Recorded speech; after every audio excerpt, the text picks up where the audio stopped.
अस्सलाम वालेकुम नाज़रीन, मैं हूं साकिब खादिम और आप देख रहे हैं दोस्त टीवी। खबर यह है कि नई एपिसोड के साथ हाजिर खिदमत है आज की अहम खबरें। दुनिया भर में कोरोना के मरीजों की तादाद में मुसलसल इजाफा। 62,78,606 अफराद कोरोना का शिकार। 3,74,158 हलाकतों के साथ 28,52,761 अफराद सेहतयाब। पाकिस्तान के अदाद शुमार तशवीशनाक। गुज़श्ता 24 घंटों में 2964 मरीजों का इजाफा। 60 लोग जान की बाजी हार गए। पाकिस्तान भर में मरीजों की कुल तादाद 72,460 हो गई। 1543 हलाकतों और 26,083 मरीजों की सेहतयाबी के साथ पाकिस्तान मुतासरा अफराद की बुनियाद पर दुनिया में 18वें नंबर पर। मुल्क भर में कोरोना मरीजों को मुयसर सहूलियात पर नून लीग का इजहार तशवीश।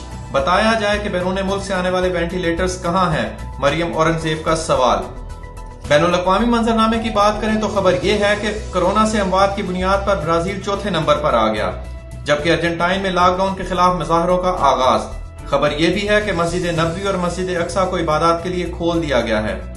नाजरीन, पूरी दुनिया में तिब्बी अमला कोरोना के खिलाफ जंग में फ्रंट लाइन के सिपाही हैं। डॉक्टर्स, नर्सिस और दीगर तिब्बी अमला इस वक्त इंतहाई रिस्क से दौचार है। बिलखसूस पाकिस्तान में डॉक्टर्स और नर्सिस की अमवात में तेजी से इजाफा हो रहा है। इन हालात से नबरदाजमा होने के लिए अफ्रीकी मुल्क रवांडा में रोबोट नर्सिस का इस्तेमाल करके खदशात को कम करने की कोशिश की गई है। खबर यह भी है कि कोरोना के बाद चाइना ने पहला ओपन एयर म्यूजिक फेस्टिवल मुनक्कद किया। बज़ाहिर चाइना तेजी के साथ बहाली की तरफ गामजन है।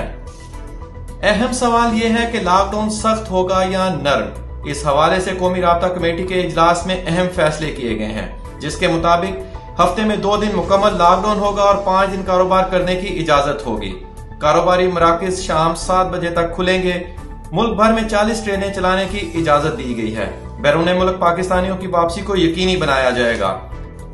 बैनुल अक़वामी सतह पर एक अहम खबर यह भी है कि लद्दाख में चाइना इंडिया तनाज़े शिद्दत इख्तियार कर गया है। चाइना ने सरहद से कई किलोमीटर अंदर घुसकर इंडियन इलाका में बंकर्स बनाने का काम शुरू कर दिया। न सिर्फ चाइना से ट्विटर सारिफीन ने हिंदुस्तानी जख्मियों की तस्वीर शेयर की हैं, बल्कि इस ज़मन में इंडिया के अंदर भी सोशल मीडिया पर हंगामा बरपा है और लोग सूरत हाल को जानने के लिए वजाहतें मांग रहे हैं, जबकि इंडिया का मेन स्ट्रीम मीडिया तकरीबन खामोश है। नाजरीन, जल्द ही चाइना और इंडिया तनाज़ा पर तफसीली बातचीत और तज्जियात यारों की बैठक का हिस्सा होंगे। अगर आप जानने में दिलचस्पी रखते हैं कि चाइना के अज़ाइम क्या हैं, भारत क्यों खौफजदा है, अगर ये जंग ना होती गिलगित बल्तिस्तान के हवाले से क्या खदशात थे, चाइना और भारत की ये जंग पाकिस्तान पर क्या असरात मुरत्तब करेगी, तो दोस्त टीवी को सब्सक्राइब कीजिए और देखते रहिए यारों की बैठक। आपका बहुत